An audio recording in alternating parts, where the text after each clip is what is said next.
Eu sou Etienne, sou contabilista certificada e hoje venho dividir um pouco com vocês a minha experiência de poupar, mesmo ganhando pouco dinheiro. Eu vim para Portugal com 19 anos e o início nunca é fácil. Morei em lugares horrorosos, trabalhei em trabalhos muito pesados, mas tive outras experiências que compensaram tudo isso e tudo isso me ajudou a ser quem eu sou hoje. Quanto à minha experiência com a poupança, eu sempre tive um exemplo em casa do meu pai, que sempre foi muito poupado. Meu pai sempre tinha ali um talão de cheque e nas costas do talão de cheque apontava sempre os cheques que tinha passado. Naquela altura não se utilizava ainda cartões, ou era dinheiro ou era cheque. E o meu pai sempre apontando ali as despesas, tudo certinho, todos os meses, tinha tudo muito controlado. E eu desde muito cedo aprendi essa parte do poupar. Eu lembro-me que quando ainda recebi uma mesada, ainda não trabalhava, eu tinha um milheirozinho, um cofrinho, como se diz em brasileiro. Era uma caixinha transparente, onde toda vez que eu saía à rua e comprava qualquer coisa ou gastava algum dinheiro e vinha para casa com moedas, as moedas iam para aquela caixinha. No final de um tempo eu ia contar o dinheiro e tinha ali muito dinheiro só em moedas. Independente se eram moedas grandes ou moedas pequeninas, as moedas iam todas para a caixinha. Então eu sempre fui assim uma pessoa muito, muito poupada. Isso também tem um bocadinho a ver com o tipo de pessoas que somos, com o nosso perfil financeiro. Às vezes as pessoas nem se apercebem que são pessoas que são gastadoras. É importante, antes de tudo, antes de ingressar nessa parte olha, eu quero poupar e eu vou poupar, é preciso se autoconhecer, conhecer que tipo de perfil tu tens. Eu, por acaso, consigo identificar que sou o perfil poupador. Embora já tenha feito compras por impulso, não vou negar, eu também faço de vez em quando, principalmente se for para minha filha. Compras por impulso é muito fácil a gente fazer. O autocontrole, o autoconhecer-se é super importante nessas alturas. Então, voltando ao tema da poupança. Então, quando eu vim para Portugal e houve uma altura que eu tive que dividir apartamento com mais duas colegas, porque realmente nós as três ganhávamos pouco e era impossível arcar com um aluguel ganhando um salário mínimo, que na época cá em Portugal era 480 euros. O trabalho era pesado, nós trabalhávamos cerca de 10 horas por dia, mas não passava disso, era um ordenado mínimo. E pagava, se não me engano, era 83 euros de renda distribuída entre nós os três. Tínhamos que pagar mais água, luz, gás, supermercado, transportes. Se eu fosse olhar hoje, aquilo que eu passei naquela altura, aquilo que eu tinha que pagar naquela altura, eu pensava, não compensa? O que é que eu estou fazendo aqui? Não é?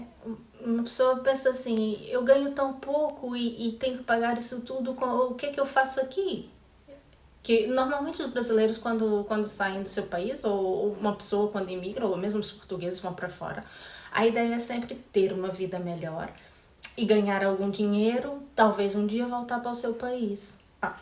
Às vezes não acontece, como é o meu caso, que eu acabei por adaptar-me aqui e fiquei. Mas a intenção é sempre ganhar dinheiro. E se eu for olhar aquelas despesas que eu tinha, a quantidade de dinheiro que eu ganhava, eu não estava a ganhar dinheiro nenhum, eu não estava a poupar. As pessoas, se for olhar, vão pensar assim. Mas a verdade é que eu conseguia poupar. Acreditem, se quiserem, mas é a verdade. O que é que eu fazia? Eu não tinha conta bancária naquela época, eu não tinha um mapa onde eu apontava todas as minhas despesas, não tinha nada disso. O que é que eu fazia? Todos os meses, assim que recebia o meu dinheiro, porque eu recebia em dinheiro, assim que eu apanhava no dinheiro, eu tirava pelo menos 200 euros de parte. Eu ganhava 480. Eu tirava 200 euros e colocava num milheiro, num cofrinho. E guardava ali aquele dinheiro. pagava as despesas que eu tinha que pagar, que eram os 83 euros de renda, devia dar mais 20 ou 20 e poucos euros com o resto das despesas, 100 e poucos euros. Então sobravam praticamente 180 euros para transportes, para alimentação e para diversão, porque eu também me divertia. Não é mentira. Eu saía à noite com os amigos, é óbvio que também tinha que ter ali, não tinha carro, não tinha carta, íamos à boleia, eu e uma amiga com quem eu dividia a casa, mas conseguíamos poupar. Esses 200 euros eu não mexia, eu não lhes tocava, é como se eles não existissem. Então eu tinha que ali, durante o mês, controlar-me relativamente às compras. É óbvio que havia muita coisa de que eu me privava, havia luxos, eu não ia jantar em restaurantes, eu raramente ia ali às compras e almoçava no McDonald's, por exemplo. Não havia nada disso, mas também há que saber fazer sacrifícios para aquilo que a gente pretende. O que é que eu pretendia naquela altura? Era viver como eu estava a viver e juntar algum dinheiro para ir ver a minha família, porque eu não queria ir embora para o Brasil. Era uma questão de orgulho, era uma questão de convicção. Eu achava que eu tinha que provar para toda a gente que disse que eu não conseguia viver fora do Brasil, que eu tinha que... Era aquela coisa do eu tenho que provar que eu sou capaz, e foi o que eu fiz. E então, aquele dinheiro não se mexia, era para eu ir para o Brasil ver a minha família de 2 em 2 anos. E a verdade é que eu conseguia todos os anos. Na época, é óbvio, ia na época mais baixa, ia ali em março, fevereiro, se o carnaval já tivesse passado, ou abril, era sempre as alturas que eu conseguia ir e que eu conseguia os bilhetes mais baratos. Mas a verdade é que eu ia e passava sempre um mês no Brasil, na casa dos meus pais. O que eu quero dizer com isto? Que era importante eu ter consciência que eu não podia mexer naquele dinheiro. Aquele dinheiro era como se não existisse. Aconteceu de eu precisar mexer no dinheiro. Já aconteceu. Aconteceu de uma vez de eu ter ficado doente, ter tido uma infecção urinária, ter que comprar medicamentos e na altura, no fim do mês, já não tinha dinheiro, eu tive que ir lá tirar dinheiro. Mas o que é que eu fazia quando isso acontecia? Quando recebia no mês seguinte, eu ia repor aquele dinheiro. Então, no mês seguinte, eu tinha que lidar com menos aquela quantidade que eu repus do mês anterior. Uma das vezes que eu fui ao Brasil, cheguei a trazer biquínis e coisas para... Eu acho que eu trouxe biquínis e trouxe mais qualquer coisa que eu já não me lembro que é para vender. O dinheiro que veio desta venda ia tudo para o meu cofrinho. Portanto, é assim... Não é fácil, porque às vezes a gente se priva mesmo de muita coisa. Mas a verdade é que é possível. Peraí. Estás me falando isso, mas tu morava sozinha, ou dividias casa com outras pessoas, tu não tinhas filhos, tu não tinhas marido. É verdade também. Mas eu também não estou dizendo que tu tens que tirar logo 200 euros do teu ordenado e pôr ali num cofrinho à parte ou numa conta à parte. Eu não estou dizendo nada disso. Eu estou dizendo que é possível começar aos poucos. As moedinhas que vêm da rua, por exemplo, os trocos, põe ali numa caixinha e esquece. Esquece mesmo. Aquelas moedas não existem. E todo o início de mês vamos começar com pouco. Vamos supor que você tire 5 euros. Ou em reais que seja 10 ou 20 reais. Todos os meses, tira e põe ali naquela caixinha onde estão as moedas. Esquece. Aquele dinheiro não existe. Também para tu veres resultados e teres mais motivação para continuar, vamos colocar ao fim de 3 meses.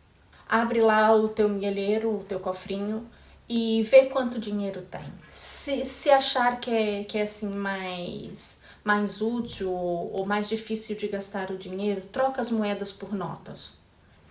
E recomeça esse processo de poupança. Mas não tire de lá o dinheiro. Volta a colocá-lo no lugar. E vai fazendo isso e ao longo do mês e ao longo do tempo vai tendo a noção do quanto é possível poupar. Vai ver que de um mês para outro tu vais conseguindo poupar mais. E sem perceber, o teu ordenado tá a render.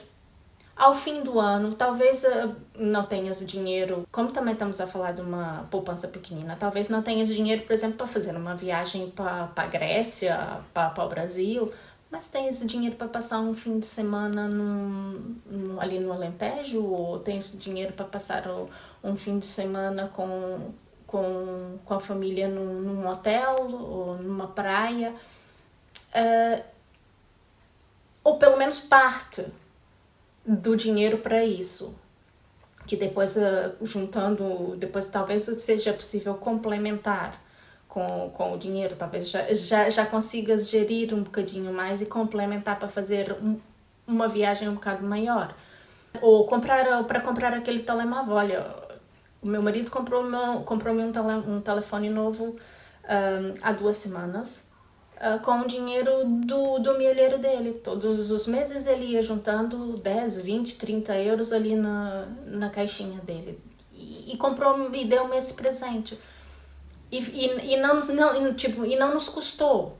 Não foi uma coisa que saiu do nosso salário assim de uma hora para outra. Foi uma coisa que foi aos poucos. É como se estivéssemos pagando a prestação e não sentimos.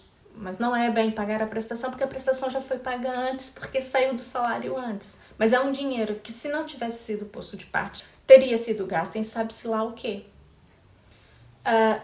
Então é isto. O que eu digo quando eu falo em poupar ganhando pouco, não é começar logo a tirar metade do salário e pôr de parte. Se conseguir tirar 10% era o ideal. 10% para uma viagem, ou para uma diversão, ou para algo que queira fazer, 10% para um fundo de emergência, que seja um dinheiro que tu podes mexer quando realmente é preciso, numa emergência. Há várias formas de poupar. É importante a gente ter consciência da necessidade de poupar e como o fazer. E o que eu aconselho é: comece pequenino, com pequenos passos. Se é muito difícil, olha, 5 cêntimos por dia. Põe ali numa caixinha. 1 euro ou 1 euro por mês, põe ali uma caixinha. No mês que vem coloco 2. No outro já coloco 5. Vai ver que não é difícil poupar ganhando pouco. E é evitar compras por impulso. Isso é muito importante. Se puder evitar ir a centros comerciais quando não tem necessidade de comprar nada lá, é a melhor coisa a fazer. Porque às vezes a gente passa numa loja e olha que roupa mais linda, olha que sapato lindo, gente, eu tô precisando de um sapato. Às vezes a gente nem precisa. Aí pensa assim: eu preciso, mas não vou comprar hoje, vou deixar para comprar amanhã. Acredita, o mais certo é você não voltar para comprar aquele sapato. Por quê? Porque na realidade não precisa, aquilo era um impulso. Se precisares, realmente faz voltar. Mas normalmente as compras por impulso acontecem assim. Portanto, evitar também ambientes que nos vão fazer gastar é uma forma de poupar. Enfim, isso é um bocado da minha experiência. Hoje eu continuo a fazer o mesmo. A minha filha já tem um milheiro, até tem mais dinheiro do que o meu, que já tá mais poupada do que eu. A minha filha tem quase 5 anos. Ela também é muito esperta, que muitas vezes vai ali a minha carteira, vê uma nota, tira e diz é meu e vai pular no milheiro dela. Não tô eu a poupar, mas tá ela, pronto. O meu marido tem o milheiro dele, também faz o mesmo, e eu também. O que é que acontece? Se no final nós juntarmos isso tudo, tá a sair do nosso ordenado, tá a sair do nosso bolso ao longo do mês, mas nós não estamos a sentir. E se não tivesse ali naqueles milheiros, iam estar gastos em outra coisa que a gente nem sabe. E outro conselho também para poupar: não sair com dinheiro. É isso mesmo. É muito mais fácil gastar quando se tem o dinheiro, porque depois são os trocos, e depois os trocos são só os trocos. A gente acaba por gastar o dinheiro e não sabe onde foi. Com o cartão, ao menos você tem ali uma noção de onde é que gastou e controla-se um bocadinho mais. Portanto, essas são as minhas dicas. É sim possível poupar e espero que sirvam para ti. E eu peço-te que partilhe com amigos e pessoas que conheçam essas dicas, porque eu acredito que pode sim ajudar muita gente. Não só pessoas que ganham pouco, as pessoas que ganham muito também, ao invés de juntar €1 por mês, juntam logo 10 ou 20. Essas dicas podem ser mesmo muito úteis para muitas pessoas, por isso eu peço, partilhem. Se tiverem alguma dúvida ou precisarem de algum conselho, né, nesse sentido, manda uma mensagem privada. Subscrevam também nosso canal no YouTube, que eu vou estar a colocar lá também dicas. E dê uma força para que essas dicas possam chegar a mais pessoas, porque eu acredito que há muitas pessoas, principalmente agora nesse momento de pandemia, que precisam dessa ajuda. Eu sou poupadora, eu tenho um perfil poupador, mas eu conheço pessoas que têm o perfil gastador e não têm a noção disso. Eu conheço pessoas que não têm o mínimo de controle sobre o dinheiro. Todo o dinheiro é, como diz aqui em Portugal, chapa ganha, chapa gasta. E se essas pessoas talvez ouvirem essas dicas, podem tomar consciência, ou às vezes até já têm consciência e querem começar a poupar, mas não sabem como. Então, partilhem essas dicas com os vossos amigos, com amigos de amigos e façam essa mensagem chegar a mais pessoas possível. Eu agradeço, obrigada e até o próximo vídeo.